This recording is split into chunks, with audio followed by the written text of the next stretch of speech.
ନା ହବନି। ଲାଗୁଛି ଜନ୍ମରେ ମୋର ବାହାଘର ଯୋଗ ନାହିଁ ଆଉ। କଣ କରିବି ସାଙ୍ଗ, କେହି ଗୋଟେ ବି ଝିଅ ମିଳୁନାହାନ୍ତି। ଆରେ ମୁଁ କଣ ଭାବନାଭୂତ ହେଇକି ବୁଲିବି? ଓହୋ, ତୁ କାହିଁ ବ୍ୟସ୍ତ ହଉଛୁ କହିଲୁ? ଝିଅ ମିଳିବେ, ମୁଁ ଖୋଜିଦେବି। ମୁଁ ପୁରା ସେ ତୋ ସାଙ୍ଗ। ରହ, କାହିଁ ବ୍ୟସ୍ତ ହଉଛୁ? ଆରେ ଦେଖ, ଆରେ ଦେଖିଲେ ସେମିତିଆ ବୁଢ଼ୀଟେ ଯାଉଛି କି?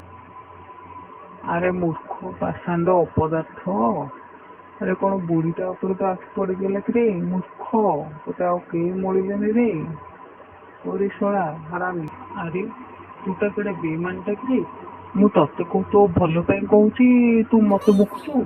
ଆରେ ଯା ଯା, ସେ ବୁଢ଼ୀକି ପଚାରିବୁ ତାର ଝିଅ ଅଛି ନା ନାଇଁ।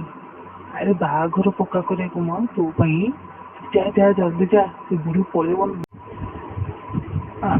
ଆରେ ହେଲା ଯେ, ମୁଁ ସେ ବୁଢ଼ୀକି କଣ କହିବିରେ? ସେ ବୁଢ଼ୀ ଯଦି ମତେ ମାରି ପକେଇବ। ବୁଢ଼ୀ,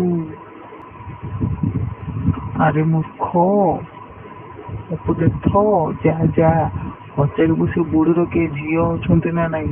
ଯଦି ଝିଅ ଥିବେ କହିବୁ ବାହାଘର ପକ୍କା କରିବା ପାଇଁ, ବୁଝିଲୁ ବନ୍ଧ। ଝିଅର ହାତ ମାଗିବୁ ବୁଢ଼ୀର। ମାନେ ମାଉସୀ ଟିକେ ଶୁଣିବେ, ଆପଣ ବାହା ହେଇଛନ୍ତି? ହେ କଣ କହିଲୁ? ବାଡ଼ି ପୋଷା ବାଡ଼ି ଖିଆ। ଏ ବୁଢ଼ୀ ମାରନାଲୁ, ଏ ମୋ ଭୁଲ ହେଇଯାଇଛି। ଆଲୋ ମୁଁ କହୁଥିଲି ତୋ ଝିଅର, ଆଲୋ ମାରନା ଆଲୋ, ତୋ ଝିଅର ପାଇଁ ବାହାଘର ମୁଁ କହୁଥିଲି ଲୋ, ତୋ ପାଇଁ ନୁହଁ। ଏ ବୁଢ଼ୀ ଛାଡ଼ିଦେ ଲୋ, ଏ ବୁଢ଼ୀ ମାରନା। ଏ ବୁଢ଼ୀ ମଞ୍ଚା ଭଲରେ ପଡ଼ିଥିଲା ରେ ବୁଢ଼ୀ, କୋଉଠି ଉଠିକି ବାଡ଼ଉଛି ରେ ଏ ଶଳା ବୁଢ଼ୀ। ଏ ବୁଢ଼ୀ